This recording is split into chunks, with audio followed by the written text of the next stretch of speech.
Hey everyone, Dr. Nadia Rizzo here, naturopathic doctor, and thanks for joining me. So we are going live today with a special guest to talk all things menstruation. Bear with me as I balance the phone. So I am so excited to bring this guest on. She is one of my dear colleagues, was my classmate, and who I refer to as the Queen of Periods, Dr. Alexia Priolo. So let's bring her on right now. There we go.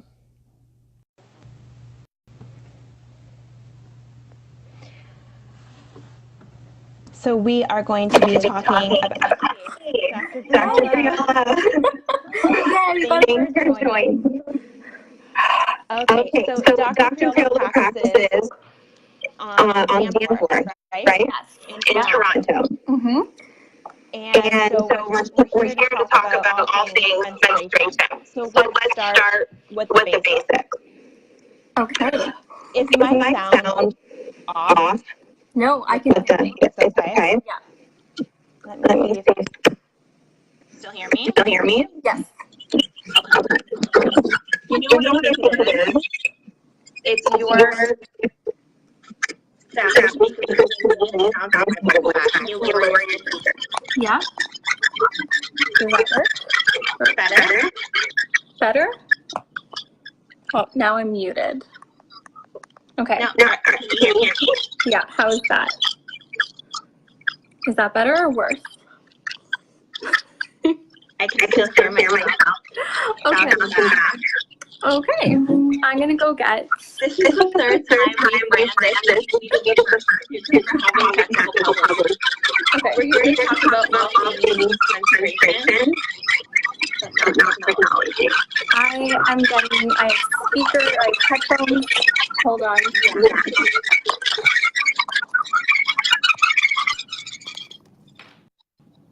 Is that better? Oh my gosh, so much better. Okay.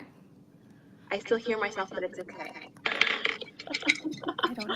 Okay, You cool. can hear yourself. Okay. So why don't you tell us about, I think it's the same, but just bear with us. The information is what's important, guys. Okay. It's Mercury retrograde. That's what's happening. Yeah, I'm sorry. So tell us about cycles, like Sure. how long should the cycle be? Yeah. Okay. So when it comes to our period, in terms of cycle length, we all think that 20 days is the be all and end all of the perfect cycle, but it can actually be anywhere between 21 to 35 days. So that's what a healthy cycle can look like. So if it's anything below 21 and anything above 35, that's when we kind of start thinking that something else might be going on. Okay. Define day one.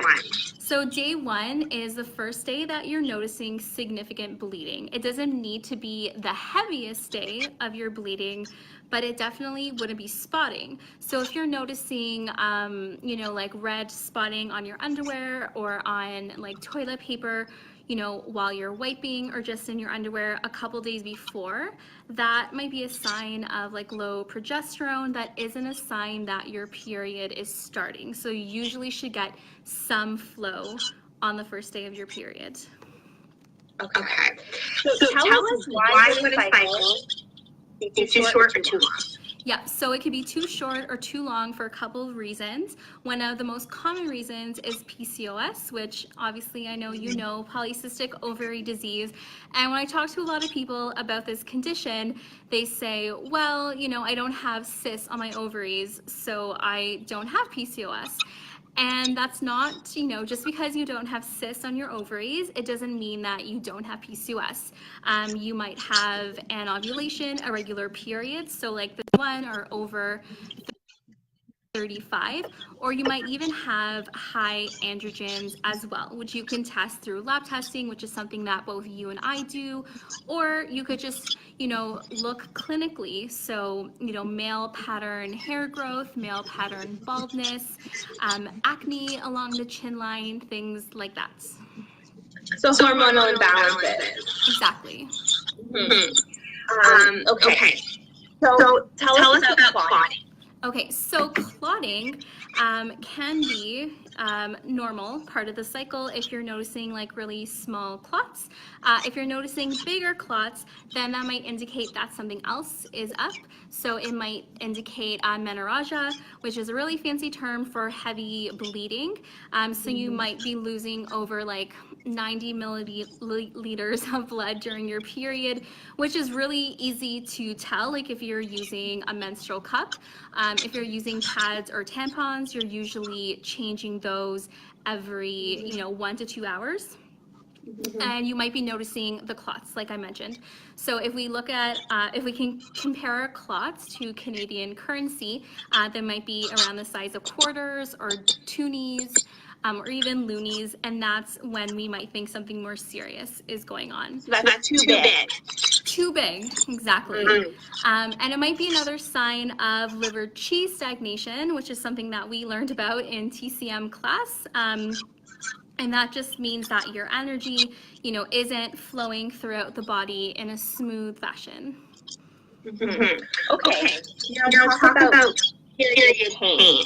All right. So period pain, it can be normal on the first day of the cycle because our uterus is contracting. It's like letting go of the endometrium. So if you notice slight pain, that's totally okay. But, if you're on the first day of your period and you are in bed, curled up in fetal position, can't go to work, can't go to school, in excruciating pain, then that's not normal. So it can be anything, it can be due to a couple of reasons, most commonly endometriosis, which we're hearing a lot about in the news lately, which is really great. A lot of money is being put towards research.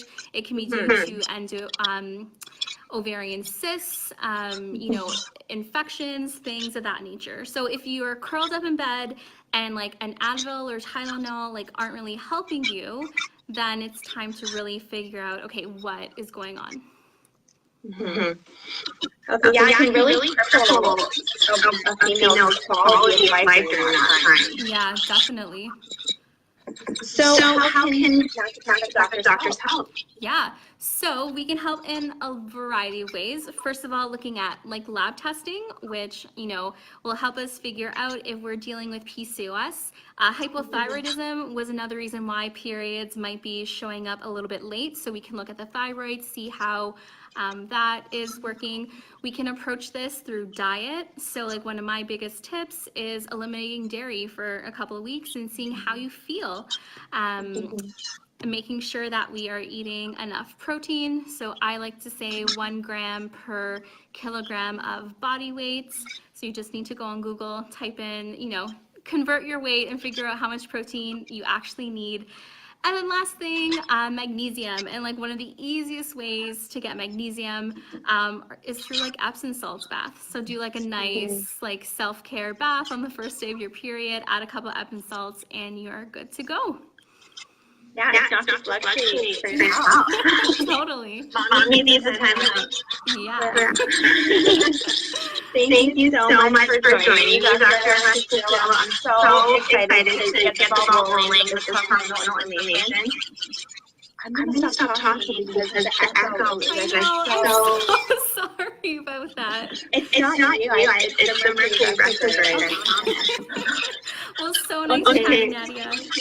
You as well. Tag your friends if you need to hear this. Tag them in the comments. Hear the info. And we'll catch you guys again soon. This is Dr. Alexia Filo. My name is Dr. Doctor. This is Health Made Simple. Bye.